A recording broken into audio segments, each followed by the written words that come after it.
into my eyes. When you see me on a show, when you see these fans, you know you've got the best in the damn world. This is the Wrestling Matters podcast where we stand up for professional wrestling. Here we fucking go! Well, enough is enough, and it's time for a change! Professional wrestling! This is it! This is us standing up! Yes! Yes! Yes! Yes! Yes! Yes! That's 13-14!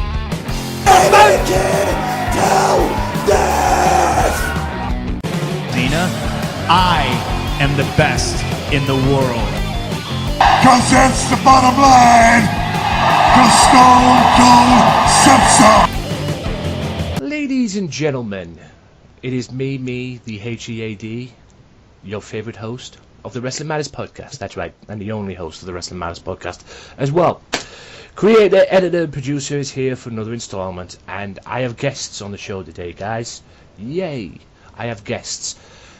One's making his debut. As a matter of fact, they're both making their debut together, but you may have heard of one before. But I'll get to that in a second. I usually tell you what we're going to talk about today, guys, but we're going to talk about a lot of stuff. Yes, Ring of Honor is going to be thrown in there a little bit. Maybe a bit of ICW. Definitely Raw and Smackdown. And a few other stuffs here and there as well. And maybe a What Culture Top 10 as well. So we'll throw that in there as well. But like I said, there's a lot to talk about. It's basically a feel of Wrestling Zone or Wrestling Unleashed. The Unleashed show that I do with Michael as well. Speaking of Michael, my guest today is Michael Larkin and his partner, Steve Nix, who I usually call themselves the S&M Show Podcast. Welcome, guys.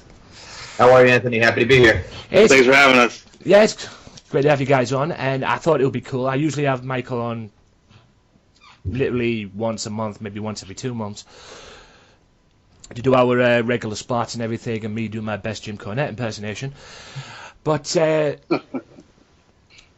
thought it'd be cool to get them both on as the S&M Show Podcast and get you guys over and see what happens and everything, and see how this whole pans out. So I thought it'd be cool to get you both on and get you over in that way. Cool. To the best I can, anyway. Cool. But like I say, guys, a lot to talk about today, and like I say, it's going to be a feel of a Wrestling Zone and Wrestling Unleashed. So basically, we're just going to talk about the one thing we love: wrestling.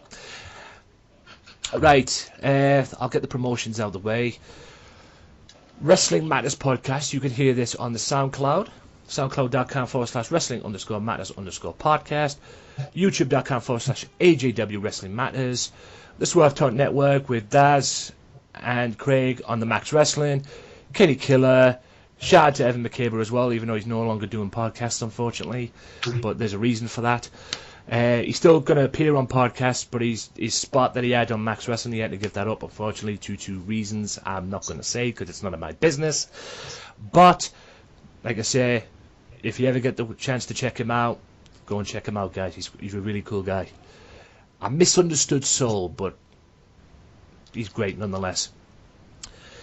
And Kenny as well on the Sunday Segway with him and Shugs, and is Don't Forget Sunday Segway TV on Bill Apter One Wrestling YouTube channel. I hope I got that right. If I didn't, I apologize, but anyway. But check them all out, guys. Every weekend, Max Wrestling, and I'm the last one on the billboard, if you can call it a billboard, as well.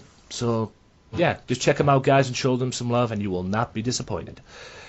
Also, shout out to Mystery Island as well, the guys who I love to promote on this show because they do good things for me, and I like to think I do good things for them as well. They had a bit of an issue over the weekend. They were supposed to have Wes Briscoe on, I believe, was Saturday, but they had to change it to Sunday due to commitments elsewhere for Wes. So I hope you guys, as this is going out on the Monday, I hope you guys enjoyed the Wes Briscoe thing. And Wes Briscoe, former Aces and Eights member. So hope you guys enjoyed that. And for more information on Mystery Island podcast as well, also check out facebook.com/Back to the Island. And do I need to promote anything else? mention anything else on this as well? I'm just refreshing my memory. There are the usually two that I do. No, I don't. So let's move on. Right, let's get to this get to know you bit first, because my guys, although I'm pretty sure my fans and the people who listen to this podcast know who Michael Larkin is. But let's get to know you guys as a unit. Who started? How did the S&M Show podcast come together, and whose idea was it?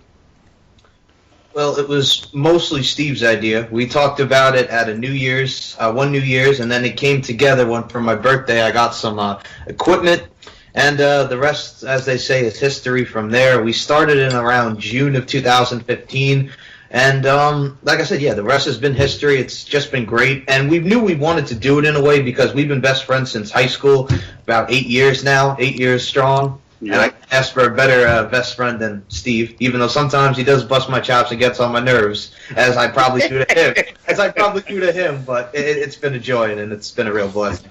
And as I said, it's just been fun. And like I said, we talk about a lot of different stuff, whether it be my love of wrestling, his love of hockey, a bunch of different topics. It's just been great.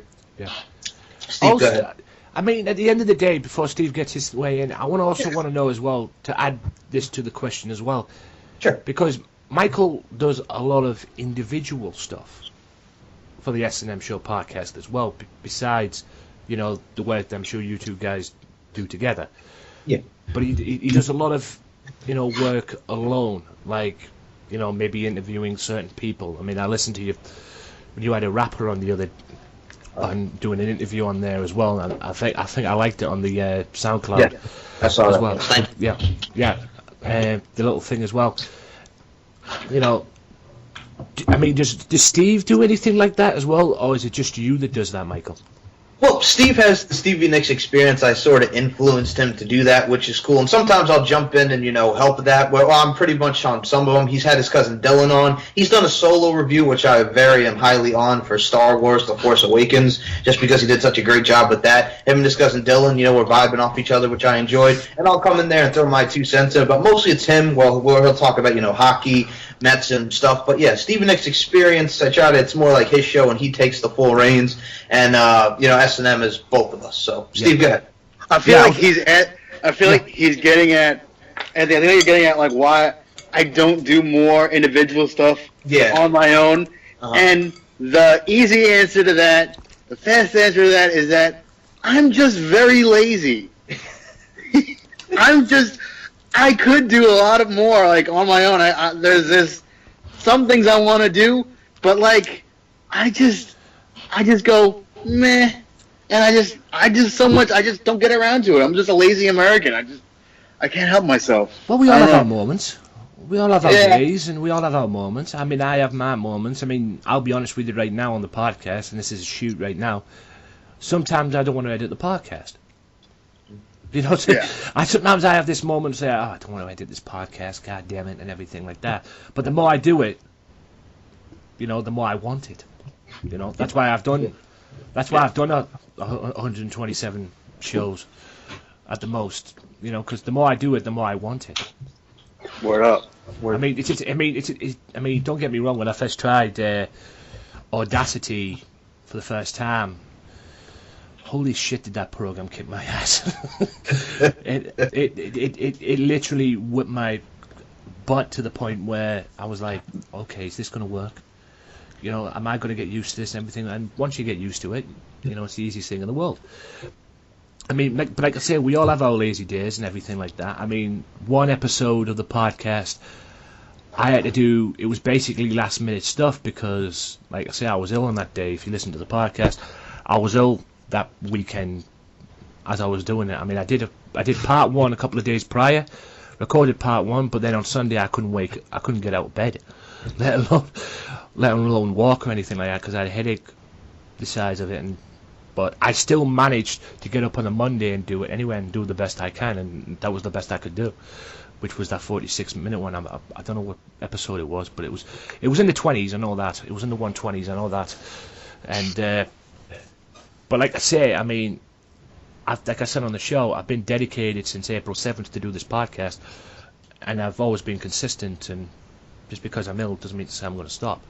If I had to change the date a little bit, I would have done, but I got it out there.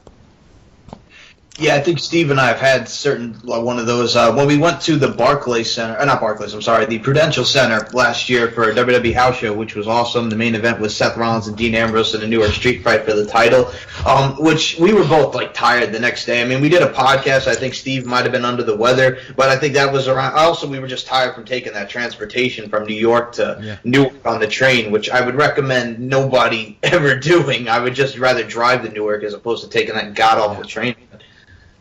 Yeah, I mean, at the end of the day, I know what's going to happen. Like I've said many times, I know I'm not going to be able to do it at one point. There's going to be a time where I'm not going to be able to, bring that podcast to you on that week. There's going to be that 1 week that's not going to happen. But I'll cross that bridge when I come to it. At the end of the day, I've been consistent, and I don't plan on stopping. And I've changed my style as well on the podcasts. Talking to somebody from Talk Brunch, Rick Dara, shout out to you, sir, if you're listening to this. He helped me improve my editing skills a little bit as well, because I don't know if you guys do this as well. I'm sure you guys do. I'm sure you guys use Audacity. Nope. Well, who edits the show? No one. No one.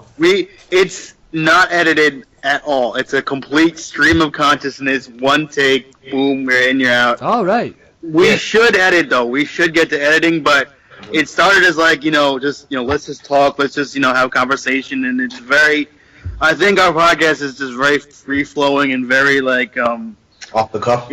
Off the cuff, right? And, whatever comes to your mind, and we just go with certain things. We have things written down that we want to talk about. Well, a lot of pop culture stuff. We're big into pop culture. Yeah, well, when you have a podcast, you always go, and everything. I learned not to put them in the show, to edit that bit out. Mm-hmm. And at the end of the day, when I talked to somebody about it, Rick Dara, who's Talk Brunch as well, check them out on SoundCloud. They're very good and very long as well. They do very long podcasts as well, but they don't just talk about wrestling, they talk about other stuff as well. At the end of the day, he told me to leave that stuff in because it's like a natural voice. You come across naturally on your voice and everything like that, and what you're doing as well. And it's that kind of stuff as well. And it just said edit the long periods where there's no talking, or long periods of the audio out, which I do anyway, but leave the ers, ums, and ahs in. And I tried that, and it actually helped in a way, because it actually lowered the editing part down for me a little bit, because I did a lot of editing on the other episodes of the podcast. I did a lot of editing, but it's actually controlled the editing part of it down a little bit, and I tried to make it as flowing podcast as I make it, but it's not easy. I'll say that for you. Anything. As well. That's very interesting, though. That is very interesting. Yeah, I mean, that's the thing, though. I mean, I always learned from somebody that I worked with to take all that out. But at the end of the day, it's about natural voices and everything, and he was right.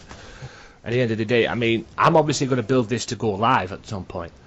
When would that be or not? I mean, I don't care if I go live or not. I mean, I'm happy the way I am, to be honest with you. Do I want to make money from this? Yeah, I do. But I don't want to risk it too much where the point is it's going to end up falling apart. I mean, do I want an audience? Do I want people to get involved? Yeah. I mean, at the end of the day, people having opinions and everything like that. And like I say, like it says on my Facebook cover as well, being honest may not get you a lot of friends, but it will make sure you have the right ones around you.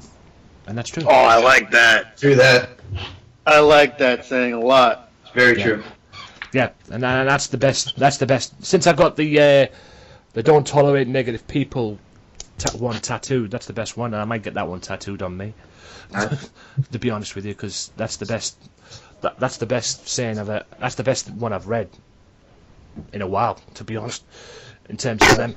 But like I say, it's true. I mean, I'd rather be honest than be a bullshitter. Simple as that.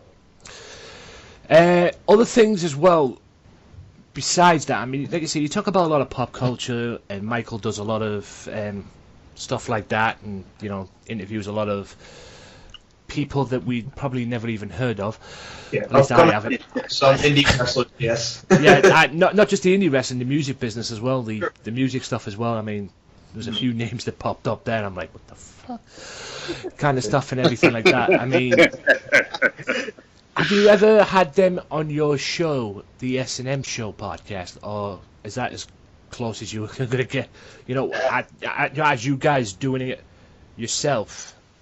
I think we could actually incorporate a couple of them that I've interviewed that have been great, whether it be rappers, and there's a couple of good indie wrestlers out there I interviewed Nikki Adams, who's very talented, Nikki the Rack Adams, the Devil's Outlaw Stockade. He would be a great fit because he's so smart, and he's got that Jake the Snake Roberts, Kevin Sullivan kind of vibe to him with his character. But yeah, as far as rappers go, B2D, who I just interviewed, Born to Die, is great, and he has a lot of insight as far as the hip-hop culture goes. And maybe OG Suicide, who is the CEO behind One West Magazine out in California, and he comes from Compton, and he knows the whole, growing up in the streets. He's been shot in the head.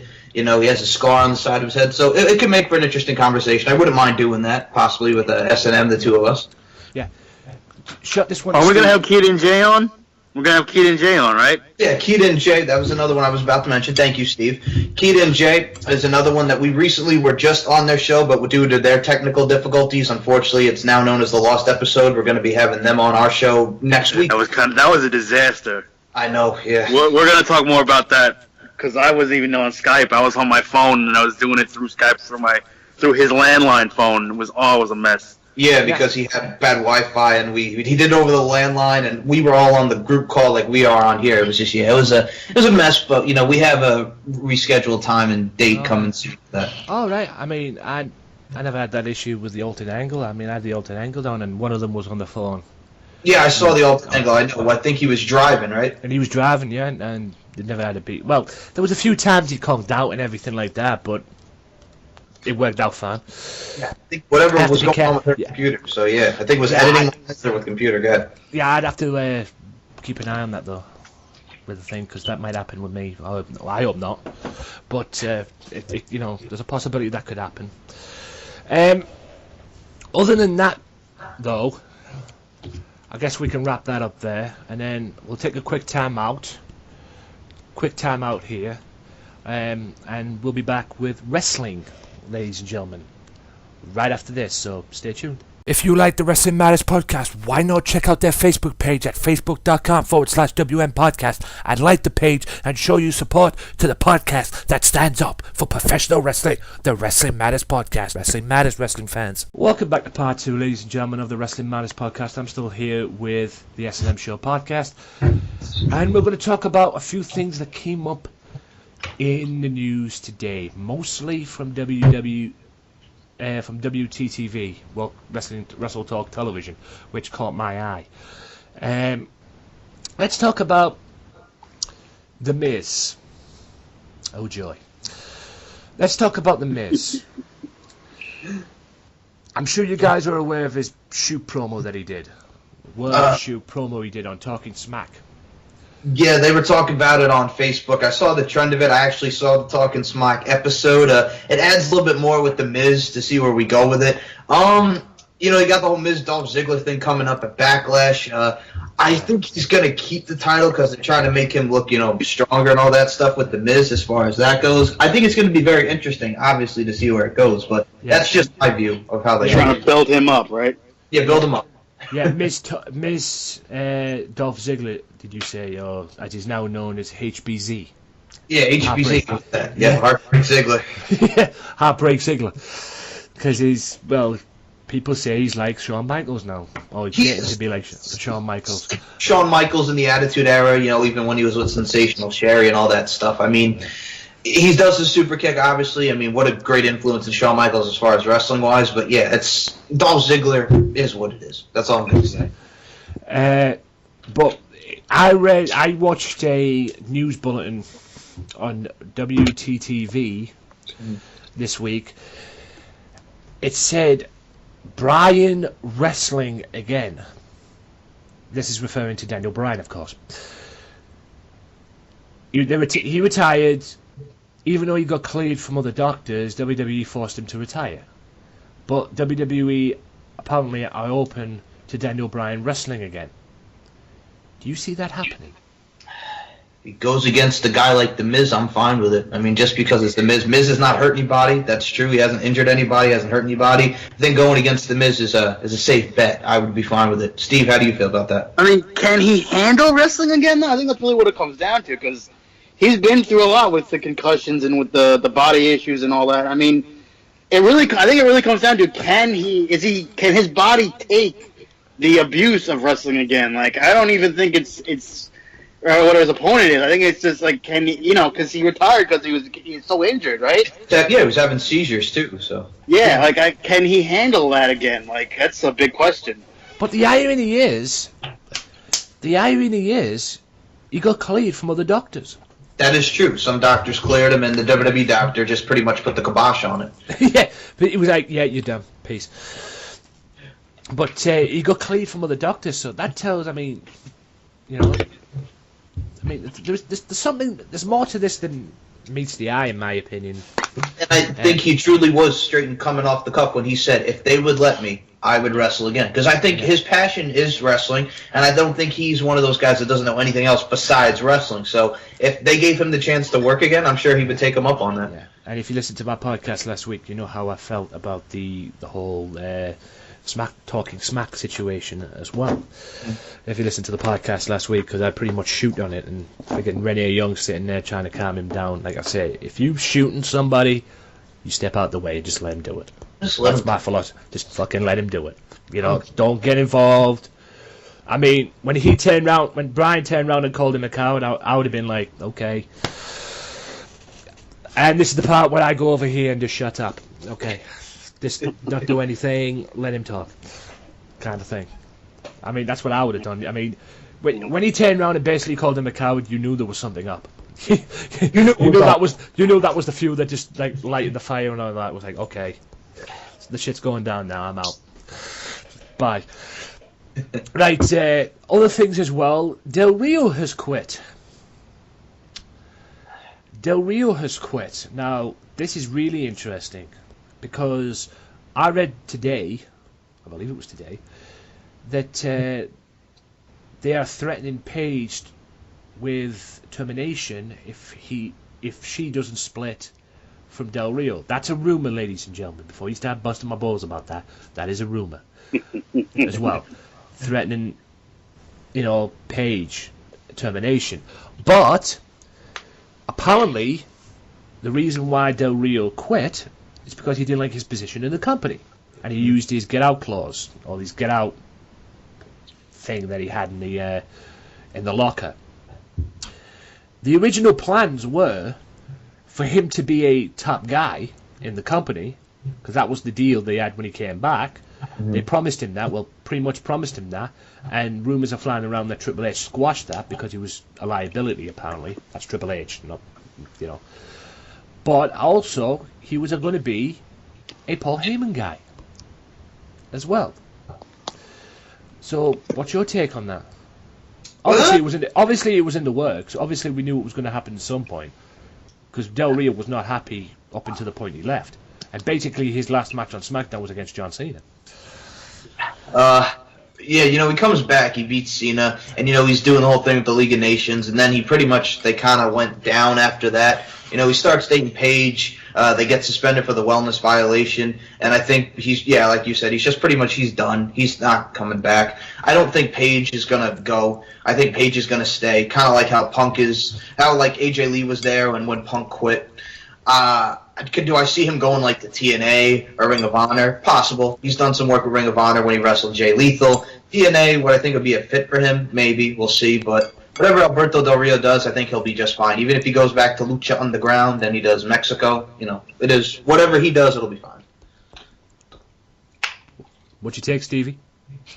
What if Mike Larkin says that? Then it must be true because he knows more about that than me. So he does. Yeah, I'll take his word for it. Yeah. I mean, at the end of the day,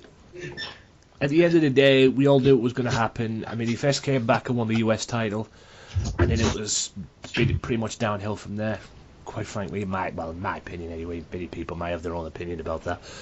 But, you know, it was just... I mean, at the end of the day, don't get rid of Paige because she's dating somebody. If they want to split, stay out of the business. You know? If you even want to go back to, if you want to go as far as relationships goes, even stupid when Dean Ambrose got heat because he was dating Renee Young, for God's sake. Yeah, and at one point Triple H got heat for dating Stephanie. And look where he is now with her. So. Yeah, he's married. For Pete's sake. I mean, the whole thing's just stupid. At the end of the day, it's just a stupid thing. And, you know, yes, there's an age gap there, but... Yeah, with Alberto and Paige, correct. There's an age gap there with Alberto and Paige, but what you fucking do? As long as she's not under 16 or under 18 or whatever the heck the limit is, then... Yeah, she's a grown woman. She's like 24 and he's like in his mid-30s, you know? Yeah, you know, what do you fucking do, you know? As long as she's not underage, then fuck. You know, who are you, the kid? Right. Talked about the main stuff on there. I don't think there's any more we can talk about on there. But so let's switch over to Ring of Honor. Let's talk a little bit about Ring of Honor. It seems, ladies and gents, well, it doesn't seem, we know, Adam Cole is now a 2-time Ring of Honor champion. As well. And Jay Lethal is no longer the Ring of Honor champion. Is this championship reign, in your opinion, I'm sure you guys have watched Ring of Honor, or come across Ring of Honor, is this title reign for Adam Cole, in your opinion, designed to put over Kyle O'Reilly? Because it seems that way, from what I'm seeing at least. Consider what happened when he won the title. Kyle O'Reilly jumped him after the match. So maybe there's a point where, alright, Kyle O'Reilly didn't win the title because of Adam Cole.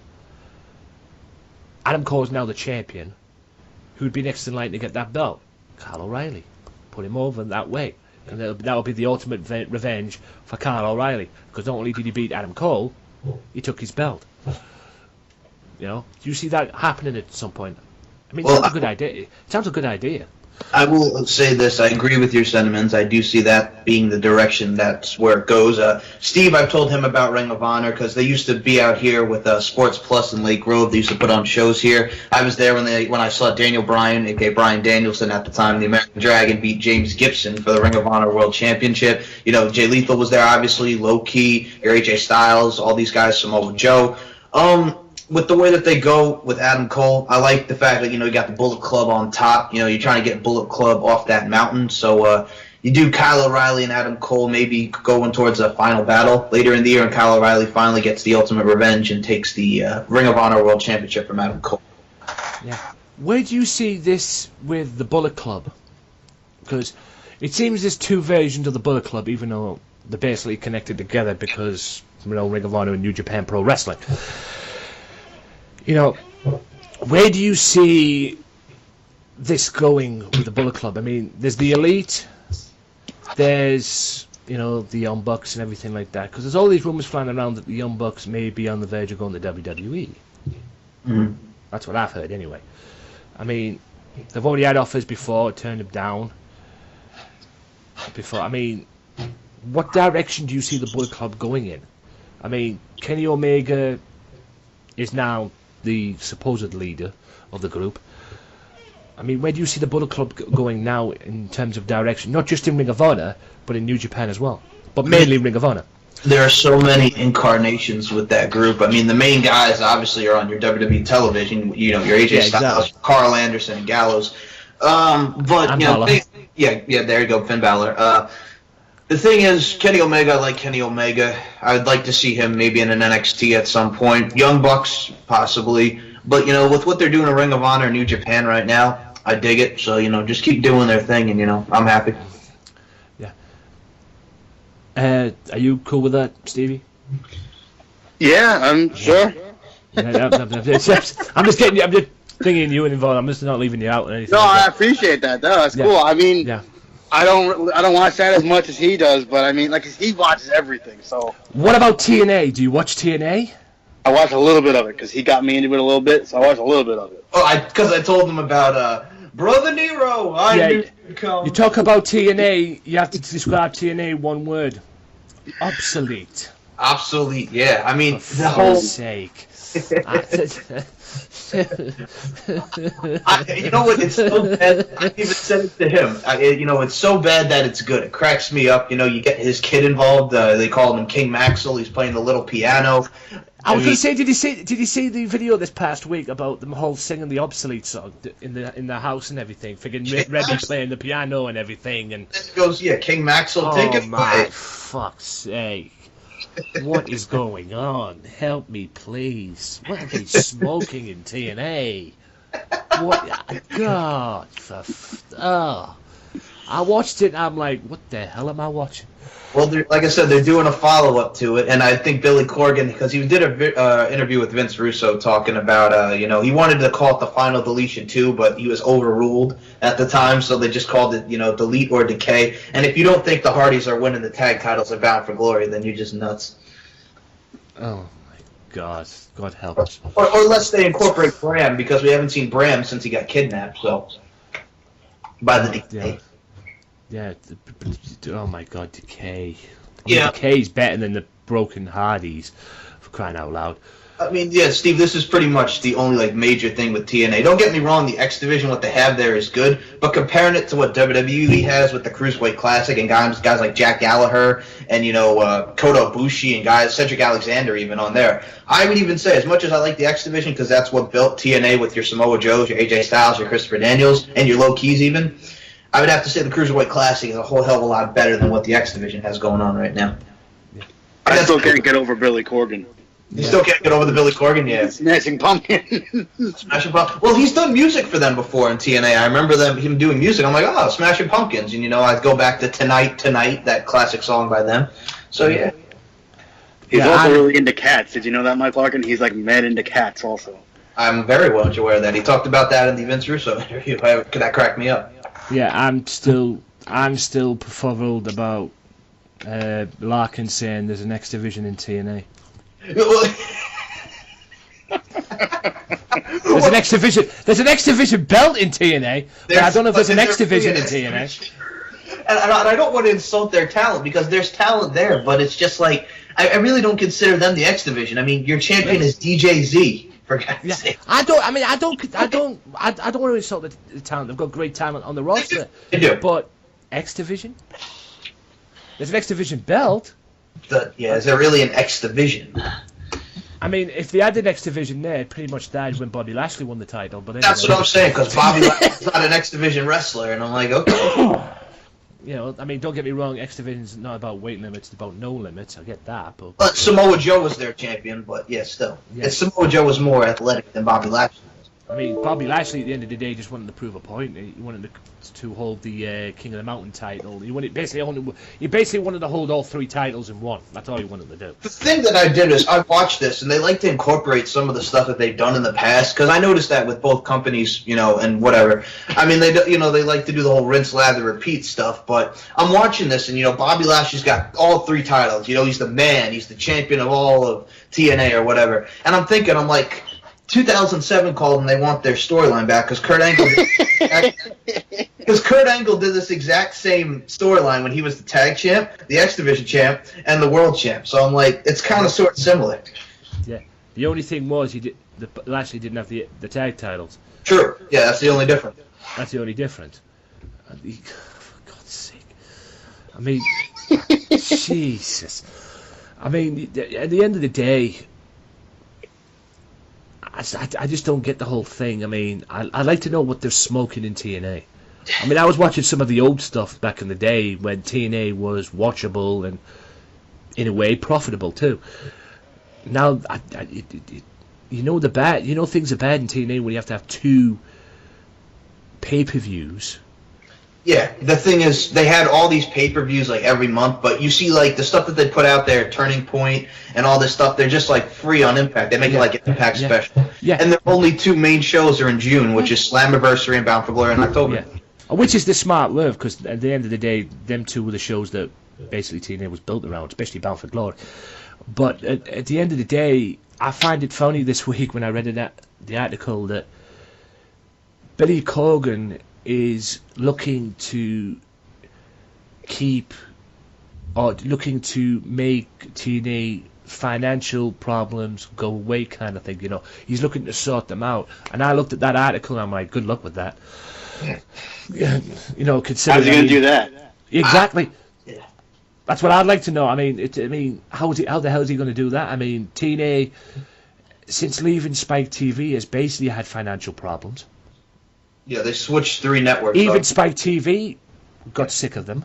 Yeah, they were originally on Spike, then they went to Destination America. Now they're on Pop TV, which is the former TV Guide channel. So they've switched a lot of networks. There was a podcast out from Jim Cornette about Vince Russo basically screwing TNA. You have to check. I'll have to send you that, guys, because you'll have to check that out for yourself.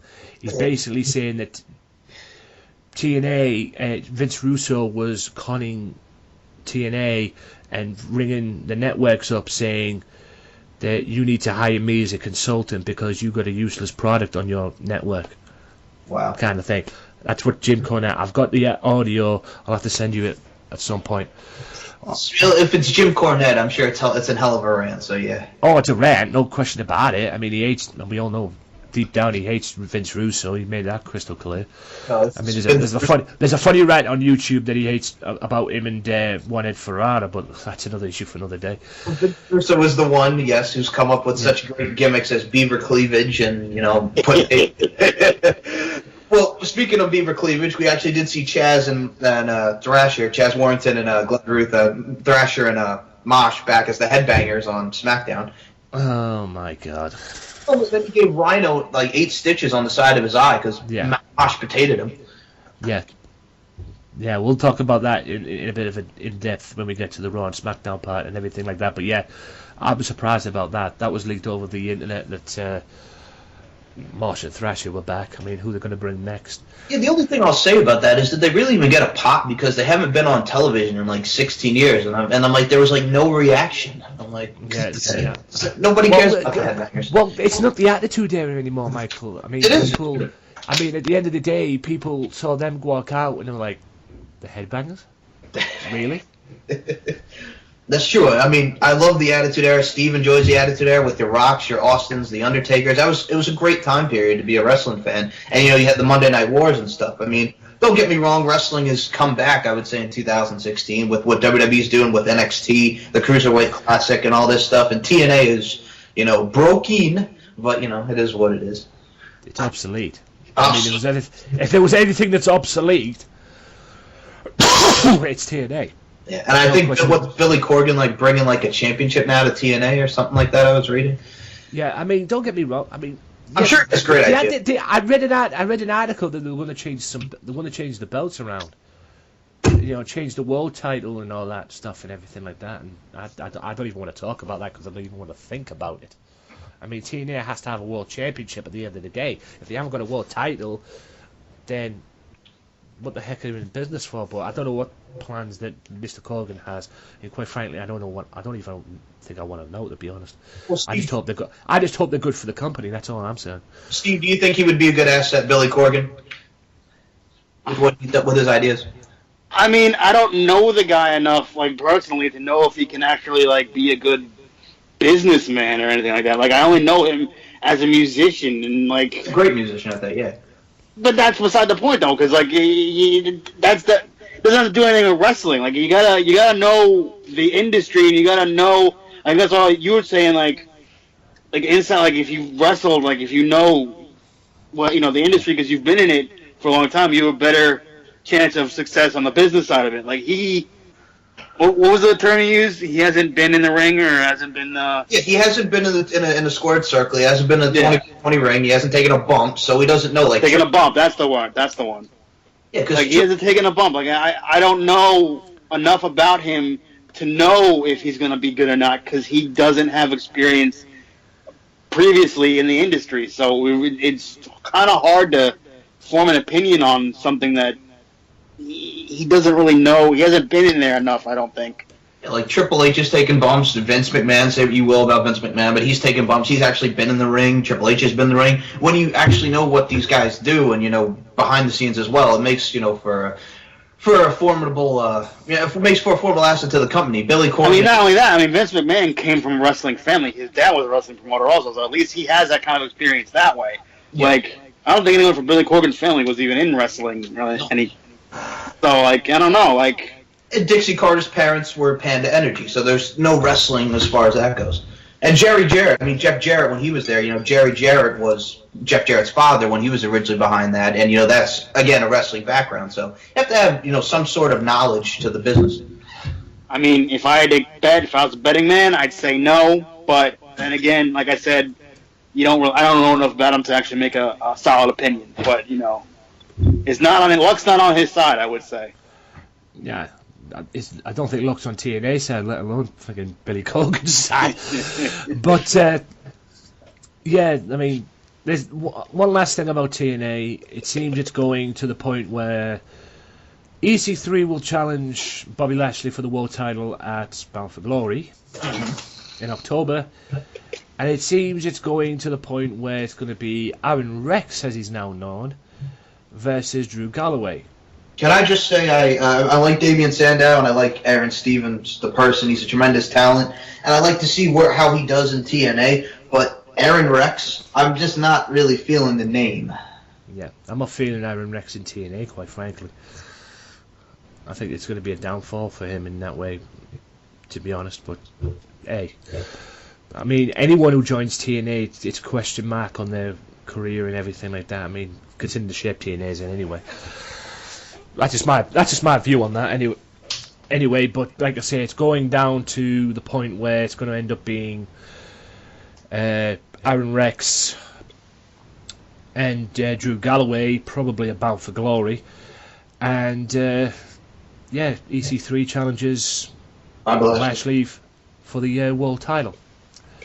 No doubt EC3 will probably win it.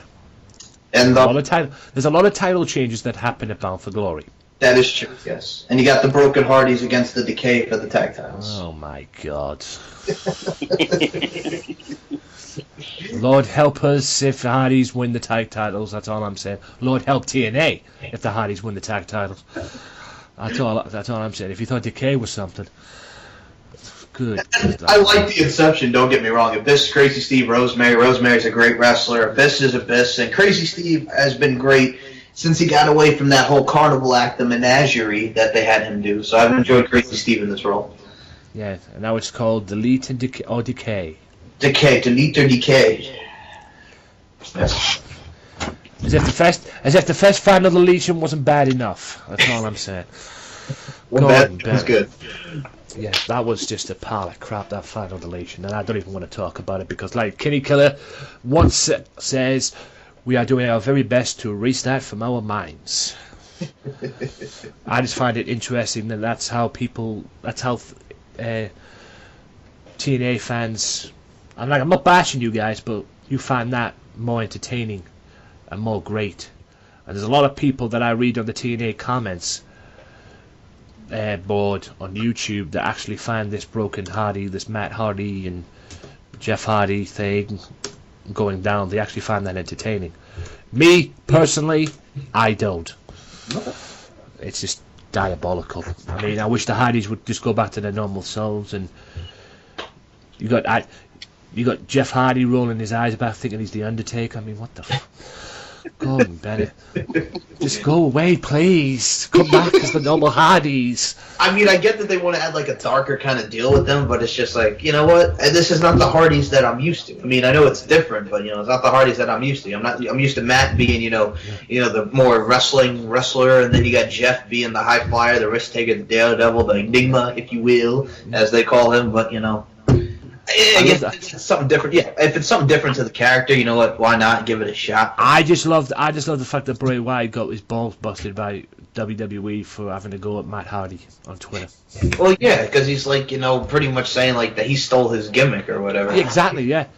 And WWE bust his balls for it. It's like, yeah, yay, great company loyalty, yay.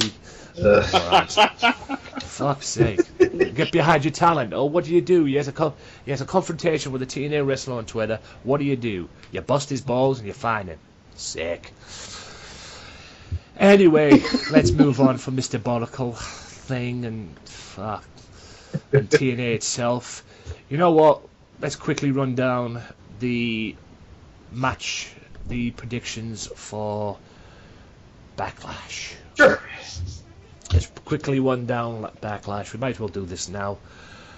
And then after the break, we'll talk Raw and SmackDown, and then we'll throw in the top 10, and then we'll call it a day. Okay. Right. As we're doing this, guys, you have to bear this out. You have to bear this in mind, guys, as we're doing this. There's only been 1, 2, 3, 4, 5 matches in total as we're doing this. So, it is what it is at the end of the day, guys. It is what it is at the end of the day. So there might be more coming this week on SmackDown. We don't know. Unless Michael's got something, like, there's another lineup up there that he's got that I haven't and everything. We usually do this on the sure. I can the Wrestling Zone and everything. On there's something I'm missing or whatever. But we'll get to the main matches. Like you correctly said, it's The Miz defending the Intercontinental Championship against Dolph Ziggler. Dolph Ziggler's fall back to not winning the WWE Championship, so, we'll just give him the Intercontinental title shot and let him face The Miz. So, yeah. How do you see this going? I basically got The Miz on this one. I hate to say, but I basically got The Miz. Same here, Miz retains. Steve, what do you say? If Mike Larkin is saying The Miz, everyone out here is saying The Miz, so... Yeah. I mean, I feel like you guys know better than I do, so I feel like it's got to be The Miz. Miz? I was first going to say, notice, I like how they're bringing back, like, Backlash and No Mercies, like, from back in the day, but do you like how they brought it back in September? Because usually that was, like, an April pay-per-view back in the day. I'd prefer it in April myself, but like I said, they've only just started the brand extension, the brand extension, so basically, I'm sure they'll change it next year. It'll be changed around next year, so I guess 1 year probably won't have. I just have a little bit of an issue it being on September 11th. That's true, yeah. 9/11 and that kind of thing. I mean, I'm sure they'll do something nice, but yeah, you could have picked a better date. Inappropriate, right, Mike Larkin? Inappropriate. I know. I said it. I agree. I mean, they did I know they did the whole show must go on when it actually happened in 2001. But I mean, yeah. Okay. Yeah, it's just. I mean, we don't. I mean, at the end of the day, we don't care what freaking pay-per-views are on, what day the pay-per-views are on. Quite frankly. Yeah. At the end of the day, but September 11th. Yeah. Little bit of an inappropriacy. Agree. Not gonna lie. Definitely agree. Yeah, definitely a little bit of inappropriate. That's just my thing about it. I mean, at the end of the day, I mean, like I said, to be honest, we couldn't care less when the pay-per-views are on. Let's get this interesting. SmackDown Women's Title 6-Pack Challenge. Mm-hmm. It's going to contest Becky Lynch, Naomi, I hope I get this right, Becky Lynch, Naomi, Nikki Bella, Alexia Bliss, Natalia, who's the other one? Carmella as well. Now, there seems to be beef between Nikki Bella and Carmella. There's six women's wrestlers going for the women's title. There's 7 when Eva Marie decides to get off her high horse. So, don't get me started on that Eva Marie garbage, man, for crying out loud. I backed it last week when we were doing the Keaton J thing. I'm not a fan of Eva Marie. Not my thing. I mean, I know she was trained by I know Brian Kendrick was helping her train, but just when she comes on my TV, I'm just like, ugh. Look, I love Brian Kendrick, but he's probably looking at that thinking, I didn't do a good job. I mean, at the end of the day, who do you see winning this 6-pack challenge? I mean, because I've got Becky to win this. I picked Becky as well. I actually picked Becky to win this. I don't know why, to be honest. I'm sure you agree with that, Stevie, right? He had just got called by his father. Just give him a second. But yeah, I'll definitely go with Becky. A lot of people are probably going to say Nikki Bella, probably just because she came back. But you know what? I think Becky deserves it. I've enjoyed her since she's come up with the whole women's revolution and all that with her, Charlotte, Sasha Banks, and all that. So I definitely see Becky Lynch winning the 6-pack challenge for the SmackDown Women's Championship. Steve, who are you picking? What's the matchups again? It's the women's title. 6-pack. Yeah, Yeah, six-pack title for the women's championship. The SmackDown women's title. Yeah, it's Becky Lynch, Nikki Bella, Carmella, Naomi, Alexa Bliss, and Natalya. We both picked Becky Lynch. Who are you picking? Nikki Bella. Nikki Bella. Okay.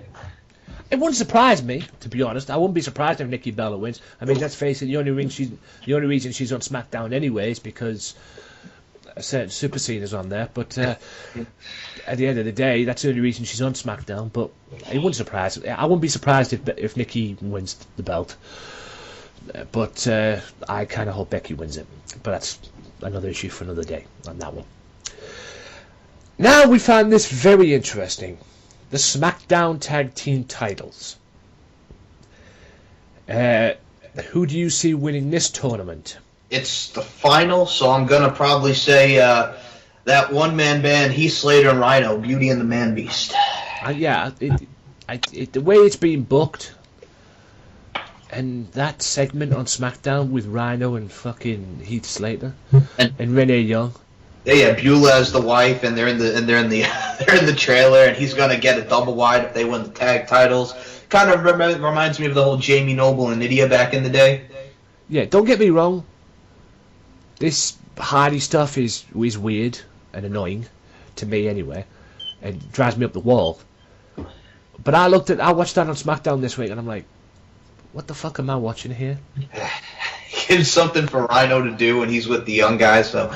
I think what we got going here is, I think, let's see, it's American Alpha against the Usos, and you got the Hype Bros taking on Slater and Rhino. I would say Slater and Rhino wins, and I'd say American Alpha wins. Don't get me wrong, I want to see American Alpha, because I like those guys. Gable and Jordan are great. But I think if the whole premise is to get Slater a contract, to get him on a brand, I would like to see Slater and Rhino win. I would probably think Slater and Rhino are going to win based on the way that's been booked. Yes.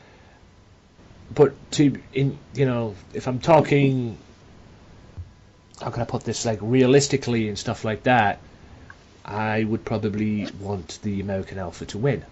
Okay. I don't want the Usos to win. No. Although I'd like to see a feud between the American Alpha and the Usos. Like, I would too. I would probably be down with that. But anyway, at the end of the day, I pick Slater and Rhino. Steve, who are you picking? I pick Rhino. Same as you guys. Yeah, at the end of the day, it's basically the reason why we're picking it at the end of the day, guys. It's basically because it's the way it's been booked. If you guys watch SmackDown, you'd probably understand.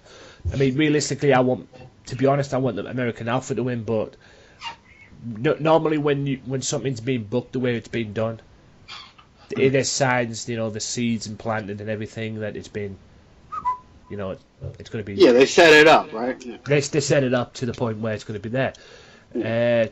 Just go back to TNA quickly. Okay. What do you think of Moose turning on Mike Bennett? Okay, so they got Moose. Or basically Mike Bennett turning on Moose if you watch it on the Believe before. Yes. Or the week before. I forgot about this actually. I just wanted to get your thoughts on that. So, Steve, I'll fill you in. They have this wrestler named Moose. He's a former NFL player. He's playing the NFL. Wrestled in Ring of Honor. Yes, wrestled in Ring of Honor. Wrestled in TNA. So they bring him in as a heel, right? He's a bad guy. Mm-hmm. So he's with the Miracle Mike Bennett. Do you believe in miracles? Mike Bennett also was in Ring of Honor. So they're together. They're aligned. They're like a tag team. And Moose is kind of doing like Mike Bennett's dirty work for him. So this week they just had a title match with Lashley and Mike Bennett, and Mike Bennett chose to Moose decided not to help Mike Bennett, so Lashley beat him, and then Mike Bennett was berating him. He slapped him, and Moose pretty much beat the crap out of Mike Bennett, which is probably going to lead to a match at TNA's pay-per-view Bound for Glory. I think the problem that a lot of people are having is Moose just relatively came into the company, and already you're turning him face. They already broke up the Mike Bennett team, so a lot of people feel it's too soon, but I think Moose fits better as a babyface anyway. They wanted to cheer him, so then they do the Moose. I mean, you hear the Moose chants and everything like that, and that's a babyface kind of thing. So why not have him as a babyface? True. At the end of the day, I mean, it's like, well, hello, why is he with a heel? Why is he with a heel who has a wife who's just annoying in her own right? She needs to go back to WWE. If I'm being honest. But back to Backlash. Yeah, it was Slater and Rhino to win the tag titles, definitely. Slater and Rhino to win the tag titles. Becky Lynch, even though Stevie's went for Nikki Bella. Miz to retain The Intercontinental title. the Intercontinental Championship. Randy Orton and Bray Wyatt. I got Orton on this one. You on Orton? Okay. If this is going to be like a new feud with them, which is cool because I like Bray Wyatt, I like how they're developing him on SmackDown. Randy Orton just got the crap kicked out of him by Brock Lesnar with those elbows, the staples in his head, which is just, that was brutal. Just a bad way to end the pay-per-view like that. And Jericho, I heard a rumor that they're building for a rematch, but I'm a little pissed off about this actually because I've heard a rumor. They did that ending to build for a rematch, but the only thing is we're not going to see the rematch unless you go to a live show. That's true. Yeah, I heard about that. That's looks to be the plan on that. That's kind of stupid. You know, they're doing it on a live event. It's kind of stupid. It's full stop stupid. Okay. It's full stop stupid. Sorry, I mean, why would you build probably the biggest at least one of the biggest main events in SummerSlam's history? You build it, the ending the way you do. You build towards a rematch, which is fine, but you don't put the rematch on television. The thing is, what if they put that event on the network, like they've done with, I hope they do. I hope they do. Genuinely, I hope they do. If they do, then what I'm saying right now is irrelevant. But at the end of the day, if they don't, the whole thing's stupid. Okay, I agree with you on that point. I definitely do. But if they do put it on the network, like they've done with the Madison Square Garden house shows, they've done the Beast in the East when they were in Japan. I mean, I could possibly see it turning into like a network special, which would be cool. But if you're just doing it on a house show, then yeah, that's obviously very, very stupid. It's just stupidity at its blatant best. And like I say, I hope they do put it on the network. I hope they do it like a network special. They need to do more of them, actually, quite frankly. But and the whole Jericho wanting to, go out after Brock Lesnar after that whole deal, where he got busted open because, Jericho didn't think that was cool, and him and Brock had a little stare down after that. Yeah, that's him taking out Goldberg. Yeah, right. He just put whatever. Yeah, whatever. Whoop-de-doo, kind of thing. I mean, but at the end of the day, I got Randy Orton winning this. Randy Orton. I can't see Bray winning it. I think they want to build Bray. If Bray wins, I won't be disappointed. But I think Randy is Randy at the end of the day, and I think he wants to be head for Dean Ambrose kind of way, and obviously to build into this supposed rematch with Brock, I think they want to give him a little bit of something to go into it.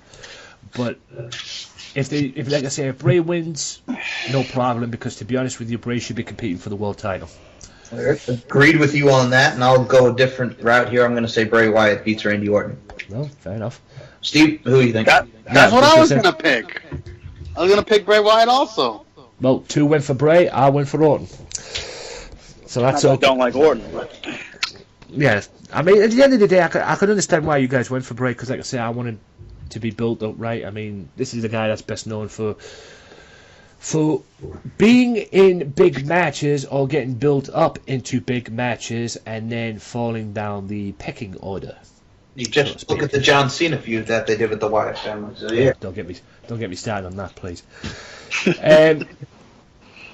The whole, I mean, John Cena's like Rusev and everything like that. I mean, blooming heck. Right, and speaking of the world title, AJ Styles 1-on-1 with Dean Ambrose for the World Championship. I got Dean Ambrose. I want Dean Ambrose. I'm sorry. Don't get me wrong. I want AJ to win. Mm-hmm. Everybody wants AJ to be the champion. Okay? Everybody wants AJ to be the champion. I want AJ to win. But I just don't see it happening yet. Maybe, I think they should leave it for WrestleMania. Myself. Give him that kind of a rub. Right. I'd book it for WrestleMania. The best match of SummerSlam was AJ Styles versus John Cena. Best match. It'd be fucking match of the year, that. Thank you. It was fantastic. I like how they're building AJ Styles, so I'm going to go against the grain again. As much as I want to see Dean win, I'm going to say we have a new champion in AJ Styles. Yeah. I mean, like I say, I want to see AJ win. Mm-hmm. I just don't see it happening yet. Maybe they'll build this into a feud going into, I don't know, maybe Survivor Series or whenever the next pay-per-view is or whatever. I just don't see it happening. Steve, Dean or AJ for the title? I gotta have to go with Ambrose. I'm gonna go with Dean Ambrose. Dean Ambrose. Yeah. I mean, like I say, I want AJ to win. I want AJ to be the champion, but I just don't see it happening yet. Quite frankly, like I say, it's only his first. It is his first year in the company, isn't it? Yeah, he just debuted earlier this year at the Royal Rumble. Yeah, I was there, so maybe it's a little bit too early for that yet. Maybe they might give him it at the end of the year. I don't know, but yeah, we'll have to wait. We'll have to wait and see on that one. But I don't think that it's going to happen. Quite frankly, I think, like I say, I think Dean will win. And that about wraps that up for the Backlash. I haven't missed anything, have I? No, those are the only 5 matches on the card. At the moment, yes. Yep. I don't know how they're going to build that into a 3-hour pay-per-view, but I guess we'll see. No doubt they'll probably add matches along the way, but yeah, it's going to be a treat. There's no doubt about that. It's going to be a treat to see how this pans out. I hope it works for Smackdown. I just don't understand the balance of the whole thing, quite frankly. I mean, you've got Smackdown is 2 hours, and you've got Raw is 3 hours. True. No. Speaking of Raw, let's talk about the CWC. Get your quick thoughts on it before we go into commercial. Okay. Have you guys? I mean, Steve, have you ever watched? Have you seen the CWC? I've enjoyed the hell out of it. My top 3 matches. If I had to pick a top 3 matches, mine would be Brian Kendrick, Kota Ibushi. Mm-hmm. Kota Ibushi, Cedric Alexander, Mm-hmm. or Gargano, Tommaso Ciampa. Yeah, Steve, this is what he's referring to is there's a Cruiserweight Classic on the network. It's on every Wednesday after NXT. It's very good. It's sort of similar like when WCW used to have the Cruiserweights back in the day with Rey Mysterio, your Jushin Thunder Ligers, your Chris Jerichos, your Dean Malenkos. It's just very good wrestling. That's why I stated before, like, it's better than what the X Division is or was, or even if it is in TNA. That's what we were in there. The Cruiserweight Classic is a whole lot better. It's just straight up wrestling. Not a lot of, spots and high flying. Just straight up grit. You could check it out on the network. You could check it out on the network, but it's only on for the next 2 weeks. Yeah, it's almost. Yeah, the best matches, I would definitely say, I'd agree with you, Gargano, Ciampa, Kota Ibushi, and Cedric Alexander. Kota Ibushi this week with Brian Kendrick, which was just so heartbreaking to see the tears. Brian Kendrick, he was coming back with his redemption, and him and Daniel Bryan hugging at the end. I mean, it was very heartbreaking to see Kendrick out of there, but you knew in a way it was probably going to happen since he's the veteran. But he's going to probably be around, sticking around, which is going to be cool because I was always a fan of Brian Kendrick. Kota's not going to be joining the roster for the Cruiserweight division. He's got other plans. Same with Zack Sabre Jr. He's turned down an offer as well. I think the thing is also, too, Anthony, I'm a big fan. I also enjoyed the TJ Perkins-Johnny Gargano match, which was just phenomenal. Yeah. Like I said, the whole thing's been phenomenal. Quite frankly, I mean, those are my top 3. I would probably put that Gargano TJ Perkins match as number 4. If I had to choose. That was my top 3, but I'd definitely put that as number 4. It'd definitely be in the top 5 as well. And Matalik has impressed me as well. Yeah, Grant Matalik, looking forward to seeing more of him. I enjoyed Tajiri in the series, the Fabian Eichner. He's a big guy, he's like 205, but for his size, what him and Jack Gallagher did was just great. You'll be able to see this because September 19th, the Cruiserweights the Cruiserweights come to Raw as well, so that's going to be interesting. I wonder if they'll get the belt. I wonder if the winner will get the belt. Well, they got a trophy coming, so... No, there's a trophy. Yeah. But I wonder if they'll get presented the championship belt. Well, I'll say this: as long as when you have your last Cruiserweight champion being Hornswoggle, the little person that he is, I definitely would like to see it get more established and used better properly. And that is the downfall of this subject. I was trying not to think about him being the Cruiserweight champion. But anyway, right, we'll end this part there, guys. I'll be back right after this we'll talk Raw, we'll talk Smackdown, and we'll throw in a quick Walk Culture top 10 or top 7 or top 8, whatever they're doing as well. So we'll throw that in as well, and we'll be back right after this. There's only one wrestling podcast that gives you honest, uncut opinions and the most unique trivia since WWE did The Weakest Link. And the only place you can hear the show-stealing podcast promo every single week. Covering WWE, TNA, Ring of Honor, Lucha Underground. Max Wrestling Podcast is the place for you. Join myself, Evan Money McCabe, the Phoenix, Army Butcher, Sundays at 7 PM UK time, 2 PM Eastern Time with your host, Danny Dangerously, on VOC Nation and the Swerve Talk Network. Go to maxwrestling.wix.com/maxwrestling or follow us at maxwrestlinguk for more details. Give in to the madness.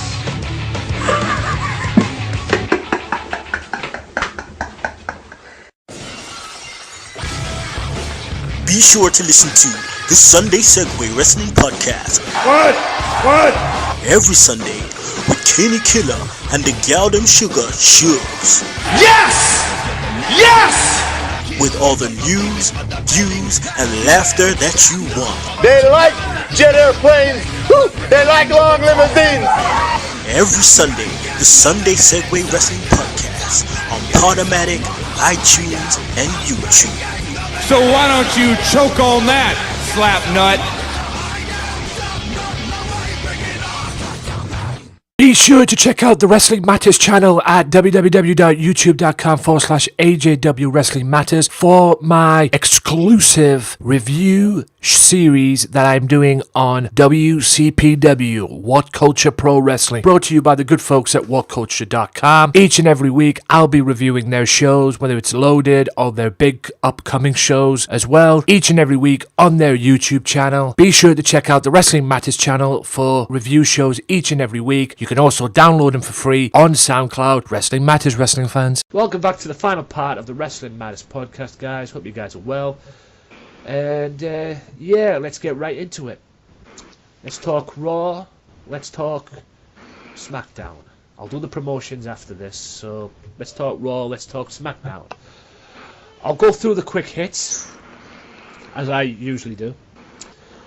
Right, the quick hits are Seth Rollins, Roman Reigns, Kevin Owens, and Big Cass discuss the fatal four-way Universal Championship elimination match. Chris Jericho beats Neville. Nia Jax beats, is it Hyan? High-end, yes. Yes, that's, wow, got that right. Sami Zayn goes over on Jinder Mahal.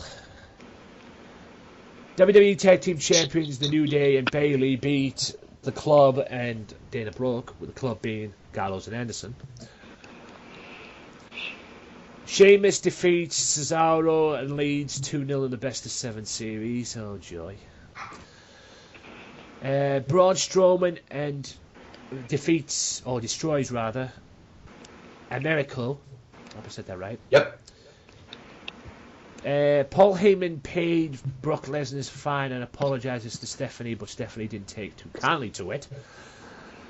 And Darren Young defeats Titus O'Neil, and the main event, the main talking point of Raw, Kevin Owens beats Seth Rollins and Roman Reigns and Big Cass to become the new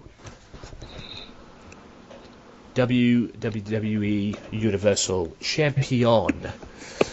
Right, I want to talk about something first. Let's get this out of the way. Braun Strowman and Nia Jax. I've said this on the podcast that this is good for them, especially Braun Strowman. You know, getting a little bit of development in there. That's what they should have had a long time ago. I don't think really Nia Jax needs it, to be honest with you, considering what she's been like in TNA, in NXT. But Braun Strowman definitely needs it. But the thing that annoys me about these matches is every time there's a match between either Braun Strowman or Nia Jax, you know, coming out and wrestling this jobber or whatever the heck the WWE throws at them, why is Byron Saxton always in the ring talking to the guy or the girl before the match? I guess they want to. That doesn't help. That doesn't help matters. The guy or the girl is about to get destroyed by Nia Jax or Braun Strowman, and you've got this tool in the friggin' ring talking to them before the match. How do you feel before the match? How do you... What the fuck? Well, they sort of did that with Andrea DeMarco, too, and she's asking Hyann, well, how do you think you're going to do? And she goes, well, everything's big in Texas, and so is my heart. And then she goes, well, let's see if your heart's still beating after the match. Yeah, exactly. I mean, hello? What the... Why do we need to see Braun Strowman or whoever that one person is? You know, why do we need to see commentators asking competitors before their match? I suppose... Who was it that asked Hyann? Andrea, the new chick who's replaced Catherine Kelly for NXT. Yeah, I suppose she's being built now to the new Braun Strowman, the new Byron Saxton then. Yeah, whatever. It has an old... The female version of Byron Saxton. Yeah, it has an old school feel to it, Anthony. I mean, you know, you have all these guys and gals coming out for their enhancement talent matches. It brings up the character of Nia Jax, brings out the Braun Strowman, who yes, definitely needed after he got split from the Wyatt family. Yeah. And I think that part is good, and you know, it brings them up to whoever they're going to feud with next. I see Nia definitely going for the women's championship. But yeah, I hear what you're saying about how Byron. He needed it before. Braun Strowman needed it when he was in the Wyatt family, quite frankly. That's you know, it needed this enhancement stuff before, you know, before he was in the Wyatt family, or even in the Wyatt family, quite frankly. This is what should have happened when he was in there, but no. You know, Wyatt family, this and this and everything. I mean, good grief. What's your... I mean, this goes to both of you, but I'm sure you'll let Michael get involved on this one. What's your take on Sheamus and Cesaro? Okay, so homie, what they're doing with Sheamus and Cesaro is it's a best-of-7 series, and I think, is there going to be like something that they get from this? Is like a title shot or whatever? It's what they're supposed to do. Okay. It's what it's supposed to be. Yeah. So, I bet both of them are expecting a world title shot, and they'll probably end up getting a US title shot. Okay. So yeah, so they're doing like a title shot kind of deal with whoever wins to see who the better wrestler is. But we've done a lot of best of sevens, best of fives before. You know, you go back to Benoit and Booker T in WCW, Benoit and Booker T in WWE, John Cena and Booker T in WWE. I mean, I like how they're using them. I think the matches obviously are going to be great because they're two great competitors. But after a while, it does get repetitious, and you think they could have done something more. I think Cesaro should have been involved in the Universal Championship match. Same with Sheamus. But you know, they're doing what they're doing with them. You would have been best off putting the belt on one of them. Yeah. And then doing this best-of-7 series at the end of the day. I mean, a best-of-7 series between two guys who are trying to prove to be the best. Not many people are going to be interested. I mean, the reason why Benoit and Booker T worked in WCW, because it was for the World TV title. That's true. You know, because they had something, you know, to fight for. These two are fighting for a future title shot, and it probably won't be the freaking WWE Championship. Probably be like a secondary belt is what you're thinking. Exactly. You know, I mean, God, Bennett. Well, Steve, what do you think about that? You think they should be fighting for a belt, or should it be like, you know, they're actually going to earn a shot at it? Well, what's the value of the belt? Like secondary belt? Well, the world title is the big title. U.S. title, it's still a big title, but it's like a secondary title. And, you know, but if it's for a world title, yes. But if they go for a secondary title, you know, and then it's just like, yeah, it's still going to be good, though, but it's just... U.S. title is good. It's credible, but like I said, it's more secondary than the world title. I don't know. I don't see the point of doing that for a secondary. Just do it just to do it. Like, just do it and let them just, you know. Why does that be? Because I feel like it always has to be a title attached to everything. Like, you're gonna, you know, the title's got to mean something. Like, which maybe it does. I don't know, but I mean, you know, I just feel like, you know, just let them do it. Yeah.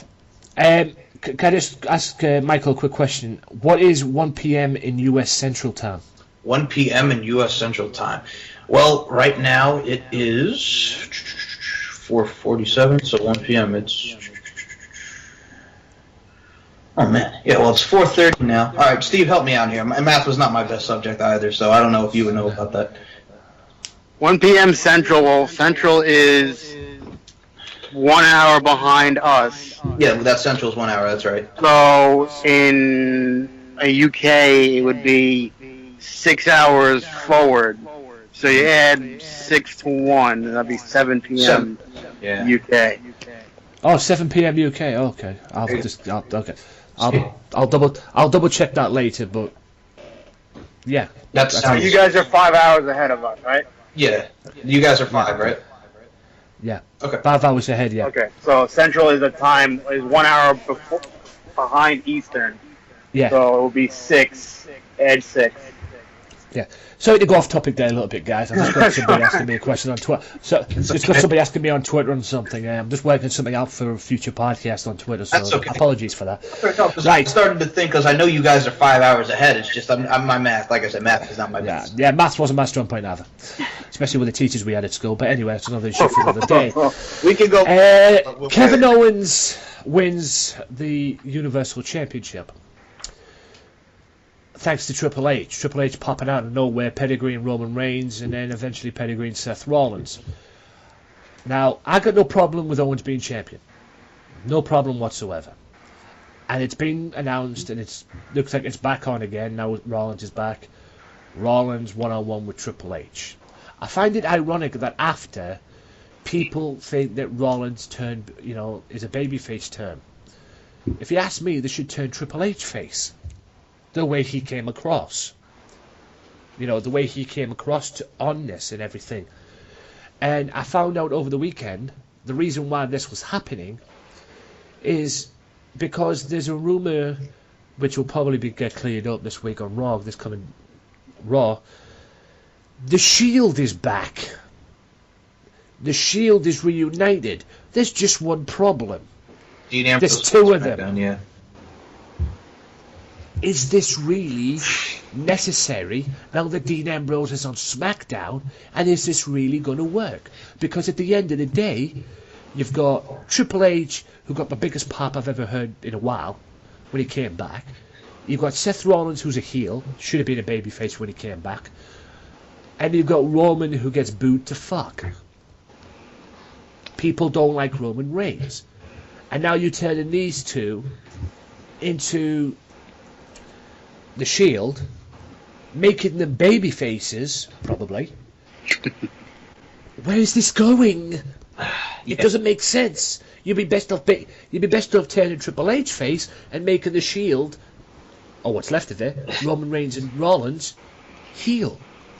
That's just my view on that. What do you guys think? Please help me out, please. I think they're gonna go Rollins H route. I don't know what they could do with the Shield possibly, but I definitely see Rollins H. Nothing to be if we're talking on the real, nothing quite frankly. But anyway, is that? I mean, come on, Bennett. I'm just confused. It's hurting my brain. I understand. Yeah. I look forward to seeing what they do. That's really all I can say. I'm just looking forward to see what comes next. But obviously, I can see we're going into the direction of Seth Rollins and Triple H, which it's going to be a great match. Yeah, and I believe, like I said, I truly believe they should just stick with, they should turn Triple H face and just stick with Rollins being heel. The time for turning Rollins face was when he came back at Extreme Rules and pedigreed Roman. That was it then. They should have just turned him face then. And to be honest with you, Roman should be a heel, full stop. I agree with that. I do agree with that. With all he gets, a lot of jeers from the crowd. I shouldn't say a lot. But it's like I said to Daz on Facebook. Don't mean to interrupt you, but it's like I said to Daz on Facebook. If you get a wrestler and you put him out there to the masses, right? Mm-hmm. He or she does not get over. Right? Yeah. He or she does not get over or gets booed out the building. At that point when you would think, okay, he or she's a heel. Surely you would think WWE would see Roman Reigns getting booed out the building worse than John Cena, if that's even possible. You would think, okay, it's time to turn him heel. Agreed. It doesn't make sense. The thing is, turn the guy heel, pull the trigger. Yeah, Roman Reigns is like the new John Cena. He gets the mixed reactions, more on the boo side kind of deal, but yeah, that's why he gets booed. Yeah, exactly. So I like Roman Reigns. I think he's a great talent, but as far as turning him, I definitely think that they should turn him heel. And if they don't turn him heel by the end of this year, or relatively soon, I think it's a lost idea for them to obviously do. Yeah. They should turn him heel. Period. And like I said to Daz on Facebook, turn him heel. It's misbooking, weird booking as well by WWE. It really is. Anyway, that's the end of Raw. We'll scratch over Raw quickly, and we'll go to SmackDown. Okay. The 2-hour show. It started off with The Miz and Dolph Ziggler battle with Barbs, and that's just the fallout from what happened on Talking Smack. A very impressive display by the Hype Bros defeating the Vaudevillains in the tournament for the SmackDown Tag Team titles. I wouldn't be disappointed if they actually win the tournament, to be honest with you, but I don't think they will. I agree. I like Zach, I like Mojo, and what they've done as a tag team. And NXT and not on the main roster, I've enjoyed their work. I swear to God, Mojo Rawley almost knocked one of the Vaudevillains out with that right hand before the end. Yeah, that was the stick spot. So they do the whole broski boot, and then he comes with the right hand, and then they hit the whole hype drive there, and then that was it. Yeah, you could see it on the replay. He clipped him in the jaw. He clipped him right in the jaw. Well, Mojo was a former football player as well, so he knows about, getting into it with the grit there. That would be probably the reason why JBL likes him, but that's another issue for another day. AJ Styles defeats Apollo Crews. Bray and Randy Orton verbal lashing continues based off what happened last week, and their feud is building. Natalya and Alexia Bliss defeat Becky Lynch, the gorgeous Becky Lynch, quite frankly. I've really got a soft spot for her, to be honest with you. I've heard, man. I know, you got the love for Becky Lynch. I got the love for Becky Lynch, I'm not going to lie. And Naomi. And yes, Heath Slater and Rhino defeat the Headbangers, and Rhino receiving a nasty cut after the match as well. Yeah. In stitches. And Baron Corbin defeats Dean Ambrose via disqualification.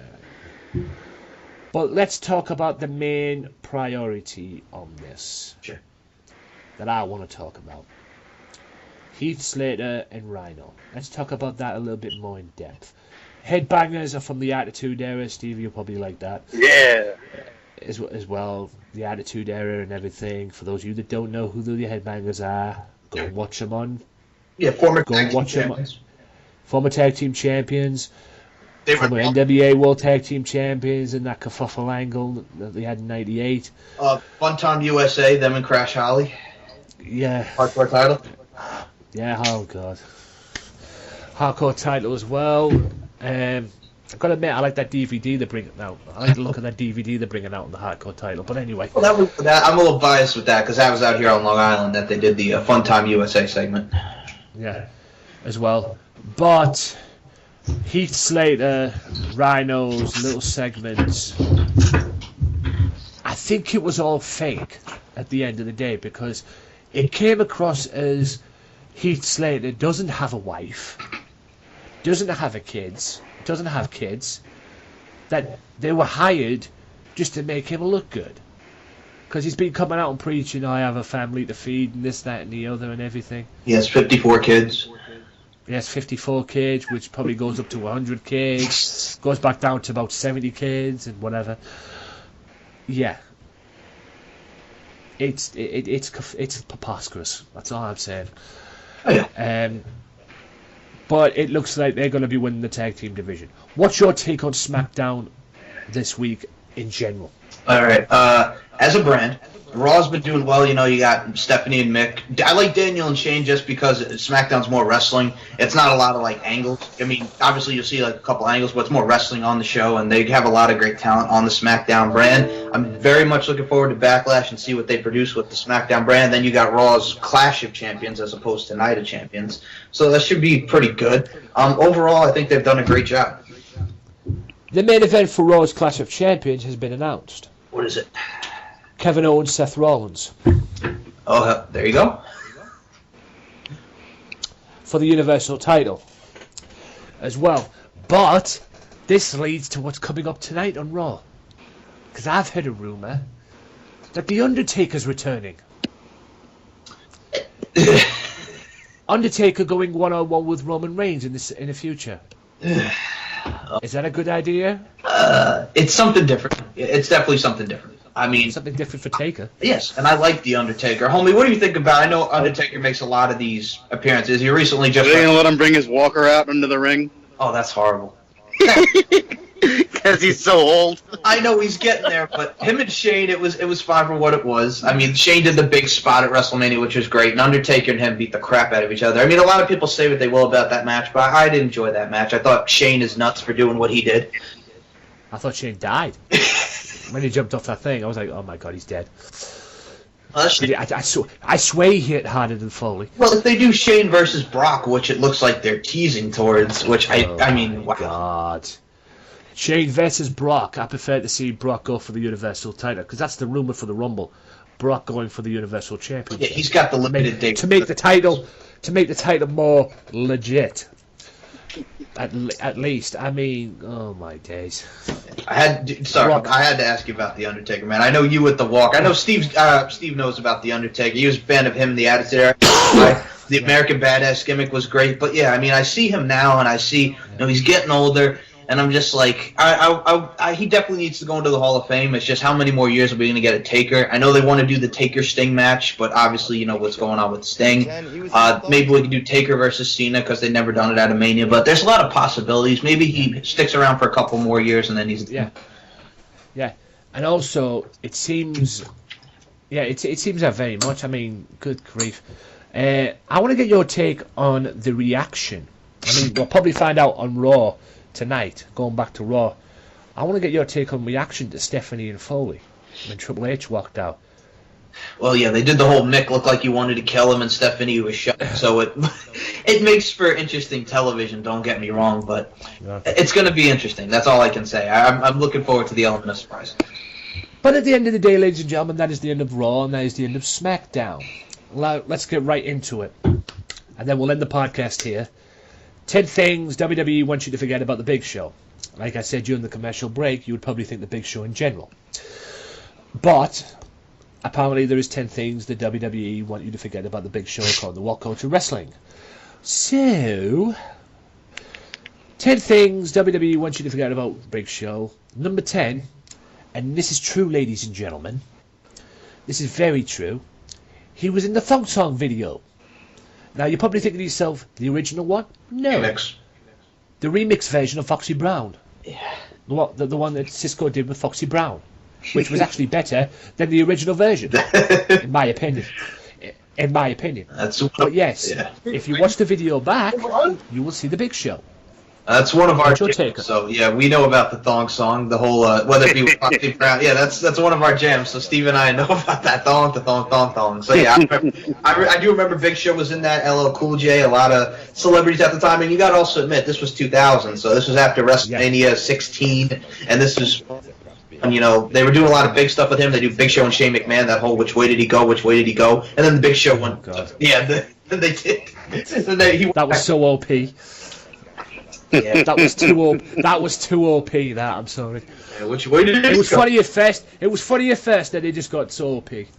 Overplayed. Yeah, but no. I do remember him in the Thong Song remix. Homie, you remember the Thong Song remix? Would you Dong. Yeah, do you remember him in the video, though? Because that was actually for one of our favorite movies. That was on the soundtrack for Nutty Professor 2, The Clumps.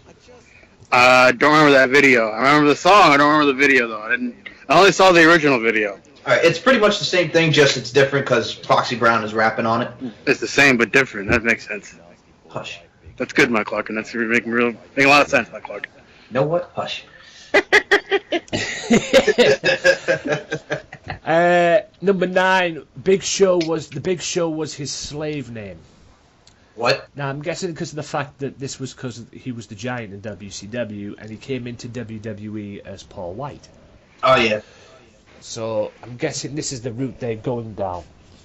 It's nothing racist, even though it sounds racist the way you think about it at the end of the day. But at the end of the day, Big Show's white, not black. I mean, no disrespect to people out there, but the way it came across, it did sound like he was. The Big Show was his slave name. Yeah, I remember black for crying out loud. The only reason I blocked him, because I remember coming into WWE at St. Valentine's Day Massacre when he made his debut. He came out from under the ring. He throws Austin into the cage and helps him win the match against Vince. But yeah. Yeah, and at the end of the day, he came out as Paul White, guys. You have to think about that. And he was the Giant in WCW as well. But the Big Show slave name, that's that just sounds wrong in general. The more you think about it, the more wrong it sounds. Right, number 8. He got sued. I can think of a few things he got sued for, quite frankly. One being when he had that confrontation in WCW with a fan. Yeah, and also exposing himself to the woman at the hotel. Yeah. I think it's a match with Alberto they're talking about. Oh, okay. I did not know that. And he grabbed one of the people backstage. I believe it was agreed. It was for the WWE exclusive. Mm. And you know how they do? They come down and they always talk to you after a match. At least try and get away with you after the match. Yeah. Apparently he snapped on somebody, and the guy didn't take it too lightly. And it was after a match with Alberto Del Rio, which was probably when he was the world champion, I believe. Yes. Might have been, I don't know. And he wasn't very pissed off. Number 7 is what you've just mentioned. He was arrested for exposing himself. Well, that infamous mugshot of him like sleeping in the shot. Yeah, he's arrested for exposing himself. I don't think they're going to show that, and I don't think people want to know about that fully, quite frankly. Yeah. To be honest, I think the thought of Big Show exposing himself is going to be enough to make you want to put you off your lunch and everything else. And I've just seen the photo. I've just seen the photo of the mugshot. The mugshot, and he had his eyes closed, and it looked like he was sleeping. I mean, good grief. But anyway, let's move on to number 6. Less said about that, the better. Good God, the stuff they come up with on these stuff, man. Jesus. The next one was the Armageddon match. No, the one with the big boss man and the funeral. Boss man. Yeah. The funeral. To be honest with you, they should forget about that whole angle. Yeah. Especially with the funeral situation as well, because that was a little bit too much. It was. He's on the casket coming out, and then he falls off the casket, and then boss man's talking about, "I'm sorry that your daddy croaked," and you know. Yeah. Yeah, and then they did the whole match on Armageddon, and no, he did that promo in the ring. That was a promo he did in the ring. Yes. And then the boss man went to his house. Boss man even got a fake cop to tell him his daddy died and everything. And then the whole thing with the funeral and everything. And then next minute he's driving away with the casket. Big Show's on top of the casket, like if it's a skateboard or some jet ski or one of them Cool Runnings things or whatever. I don't know. The whole thing was the whole angle was bad, and the whole match itself was probably bad, and it didn't help matters. You know, it didn't help matters at the end of the day, because I think the next night on Raw, I believe it was the next night on Raw, the week after, he lost the title to Triple H. Yes, yeah, that was the McMahon Helmsley era, and yeah, the Big Show, Big Boss Man match at Armageddon was like very quick. It was only like 4 minutes. Yeah. And the McMahon Helmsley era, the original Authority. Yes, not the the 60 years done earlier. That's correct. Yeah.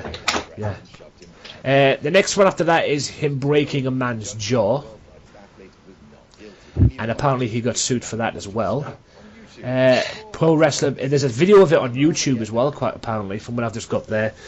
Pro wrestler punches a man in a bar. I think that's it, so you might want to check that one out on YouTube. I mean, you can't blame it at the end of the day. I mean, the guy's got big hands, for crying out loud, so if you take a punch from Big Show, you're going to get your jaw broken.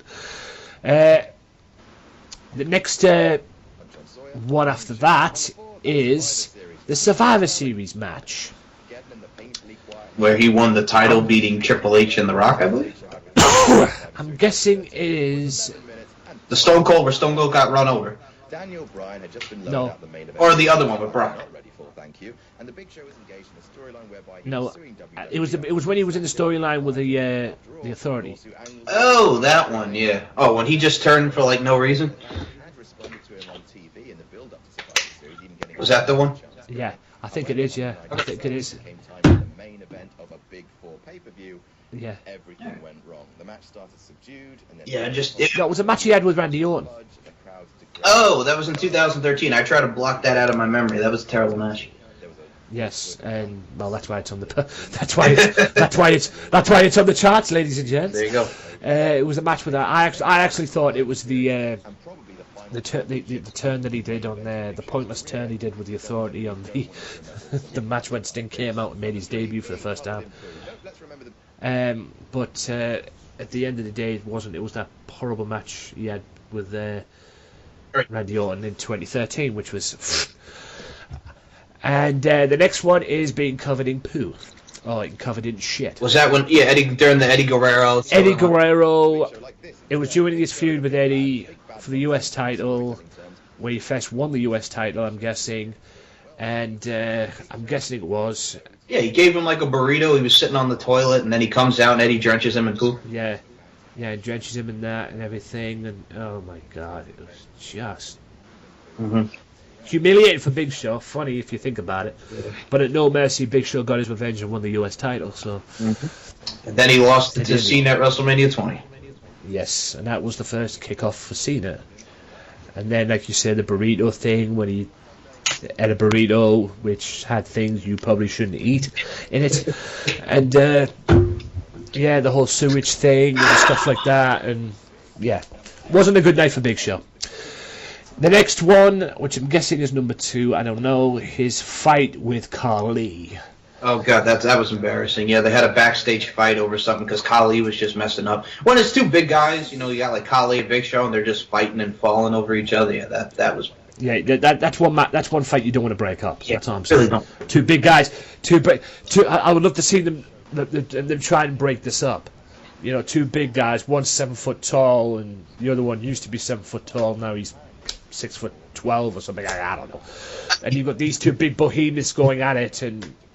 And the next minute, the fighting backstage, you're like, I'm getting out of here. That could cause a riot, that. My earliest memory of Khali was obviously when he was in The Longest Yard with Adam Sandler and Burt Reynolds and all that. That's the reason why you got the WWE contract to begin with. That's true, because after The Longest Yard, he was in... Vince saw him in the thing and thought, I'll get him in quick. That's probably the reason why he got him in. And yeah, that was a big proposal. But like I say, if you see two big behemoths like that, just let them fight. Never break them up. Just let them fight. Let them fight. Anyway, you got anything to say about that? Anything else to say before we move on to number 1? Well, Steve, as I know, I was just going to say, Longest Yard, just a great movie, and obviously Dalip Singh, Craig Khali in that, that's what mostly got him to WWE, and that's what started his monster push, and then he was the Punjabi Playboy, and And he was the world champion. Yeah, I try to forget about that too, because that was hard. And it was in the countdown of World Culture's worst WWE champions ever. Yeah, it was. Okay. Number 1. Apparently he turned heel and face 20 times. Well, yeah, they friggin' flip-flopped him so many times, it was ridiculous. Unreal. If we had to ask and you had to pick one, it just goes back to which one do you think? Which one do you think was better, him as a babyface or him as a heel? You know what? It was fine. Both it was what it was, is what I'll say. And just Stephanie McMahon making him cry, that was probably the worst one. When he was that was part of the Authority. Yeah, that was bullshit. It was. That's what the whole Authority angle was crap. Actually, he should have ended at Survivor Series, but I can understand why they brought him back. Yep. Because they all wanted to see Sting wrestle. Yep. And they got. And apparently Sting wants to come out of retirement, from what I've heard. As well, but I think he still wants. From what I got from that Legends of with JBL, I think he still wants that Undertaker match. I think he wants to have that Undertaker match to give back to the fans. Well, he said in the Hall of Fame speech that this is not goodbye. This is just see you later. So we shall see. Well, WWE probably took it as goodbye, but anyway. But that is the end of the countdown, guys. Hope you guys enjoyed that. It was a treat. No doubt. Not the best one they've done, but hey, it was the Big Show. Big Slow. A lot of stuff on there. Big Slow, Big whatever you want to call him. Oh my God. A lot of stuff on there he's done, which I'm sure he's probably not proud of if he was smart. But it is what it is at the end of the day, guys. He is the Big Show. He is the Giant. If you see him, he's Paul White. Mm-hmm. Right, guys. Quick promotions before I go.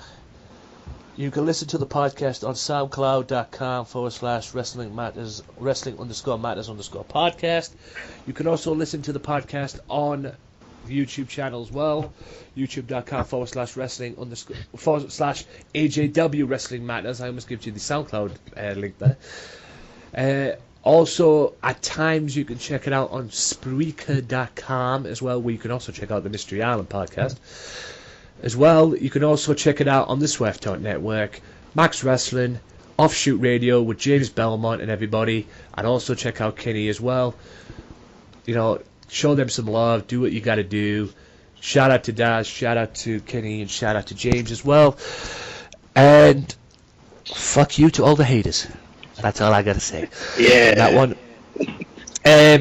But also check out Mystery Island as well. Like I say, guys, hope you guys enjoyed Wes Briscoe coming in, and I'm sure there's going to be a lot more to come as well. Big shout out to Mystery Island as well, because I have now got autographs from Carlito, Rockstar Spud, D'Lo Brown. Yes, I have now had autographs twice from D'Lo Brown. One when he came up here for WCW at a wrestling show one time, which featured him, Raven, and the Sandman at the time. I got an autograph of him that night as well, and he was really, really cool that night as well. And and thanks to Mystery Island as well, I've got my second autograph of him, so I'm happy with that. But the best autograph in the world that I've got from working with Mystery Island as well, and I hope to work with him a little bit more in depth in the future, is the best autograph that I've got was from Jimmy Havoc. And for those of you that don't know Jimmy Havoc, you're an idiot. That's all I'm saying. You need to know Jimmy Havoc. Just look him up on YouTube and you will know him.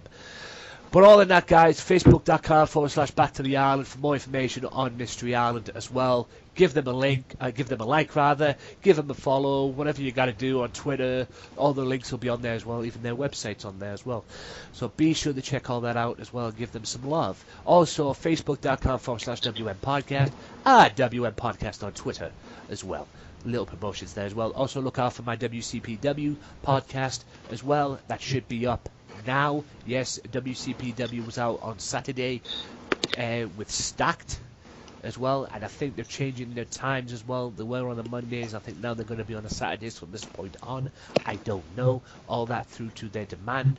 Also check out the penultimate episode of my podcast on CWC, because it is going to be, you know, the final the week after as well, so be sure to check that out, all exclusive to the YouTube channel as well. Also check out any extra shows that I do on that YouTube channel as well, and the only way you can check that out is if you subscribe.